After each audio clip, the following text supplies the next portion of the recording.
I'm dead. There is nothing else I can do. Emily, Greta, I'm sorry I couldn't protect you.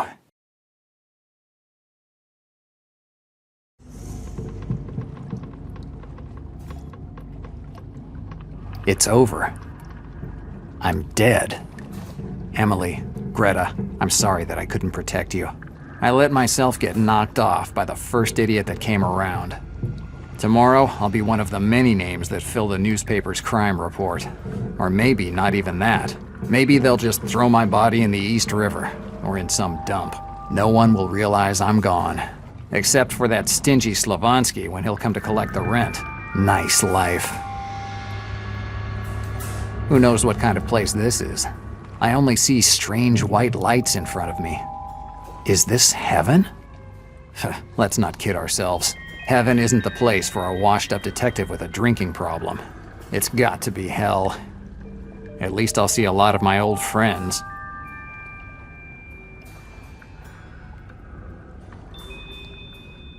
You know, fire, flames, strange creatures with horns. There's just water here. Water and strange hanging wires.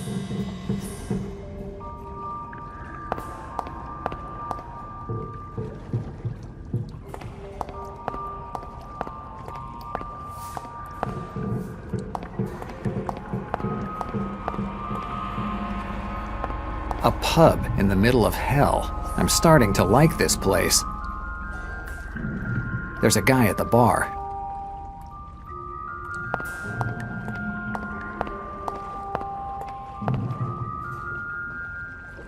Jack, it's been ages. Sean? Right. Haven't seen you for a while. What is this place?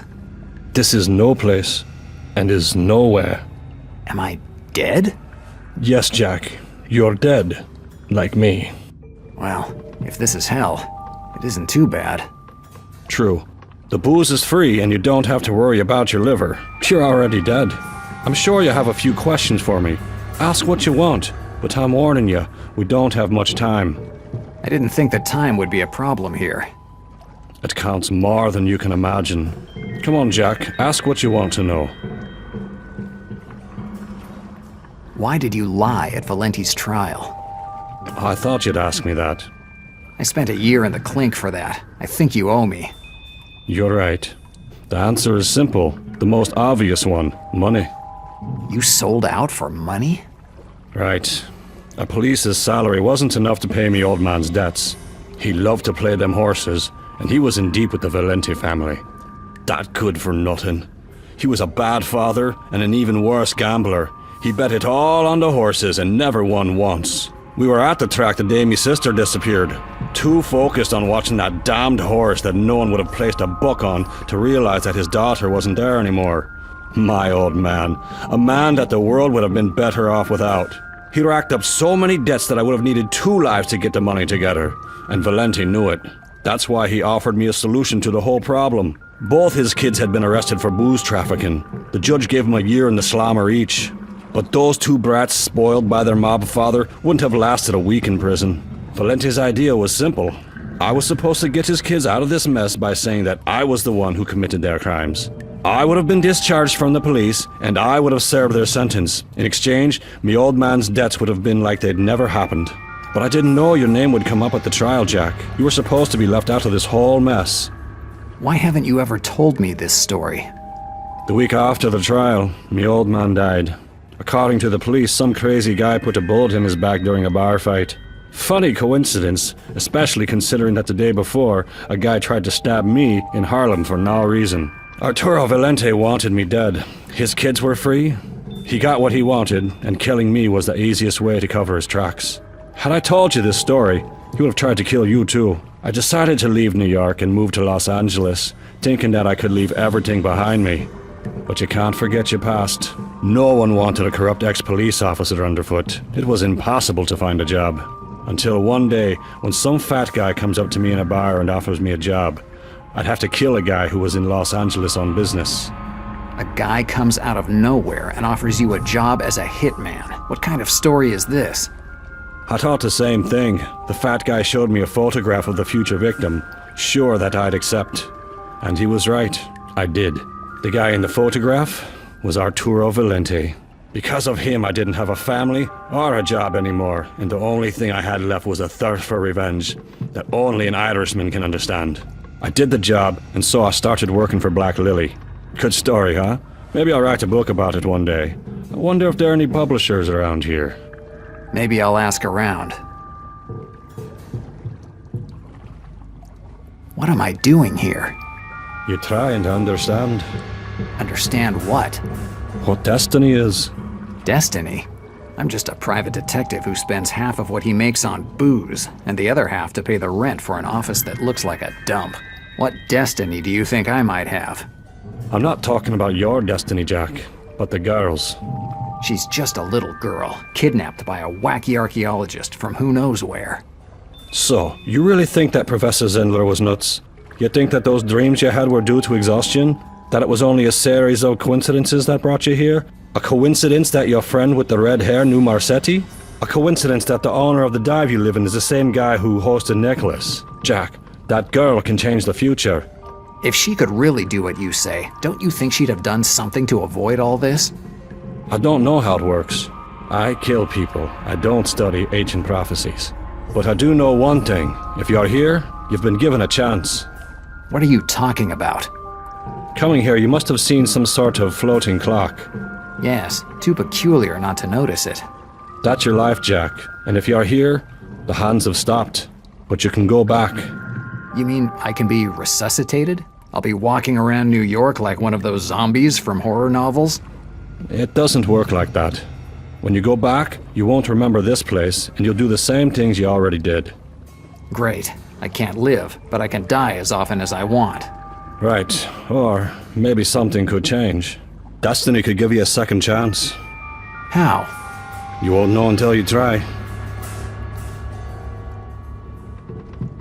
Goodbye, Sean. Goodbye, Jack.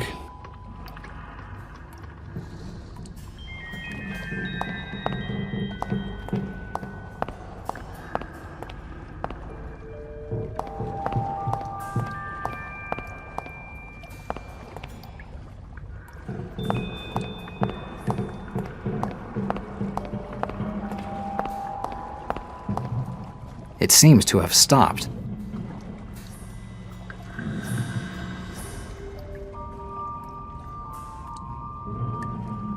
And what do you want to do? Kill me? I can see it on your face that you've never shot anyone. You're not that kind of guy. You send your men to do your dirty work. You're right. I've never shot anyone, even though many men and women died because I ordered it. How brave. But you know, there's a first time for everything. It was destiny, Del Nero.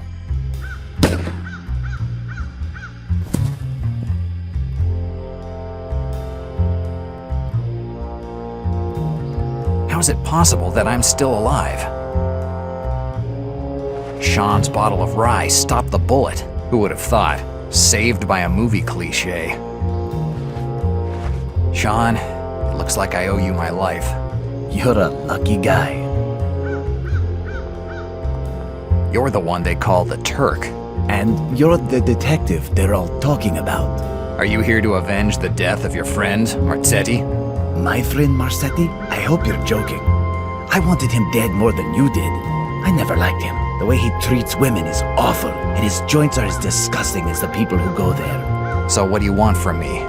You're more important than you believe, and I need you for my plans. What plans? I don't have to tell you. What makes you think I'll go along with your plans? I'll take you to the girl. Why would you do that? Let's say I have an interest in throwing a monkey wrench in Miss Diaz's plans. I see. So what do you want to do? Are you coming with me? When are we leaving? As soon as my man convinces your red-headed friend to come with us. What does Greta have to do with all this? You're all involved. Even the most insignificant extra can change the plot of a whole film, De Niro. And I don't want that to happen. I'm a perfectionist. I've already seen your perfectionism in action. You'll have time to complain later on, De Niro. We have a plane to catch now. Haha. I hope you don't have problems with the heat, because Where we're going, they say the sun could kill you. Traveling with you, I think the sun is going to be the least of my problems. I'm starting to understand why Miss Diaz is so fond of you. I've known you for 5 minutes, and I like you already. I hope you aren't upset that the feeling isn't mutual. Del Nero, forget everything that you think you know about this story. You don't know anything. You've never seen the dark face of a god. The sun is already high when we take off. The plane flies into the sun, and the enormous ball of fire envelops the plane until every bit of its metal fuselage disappears.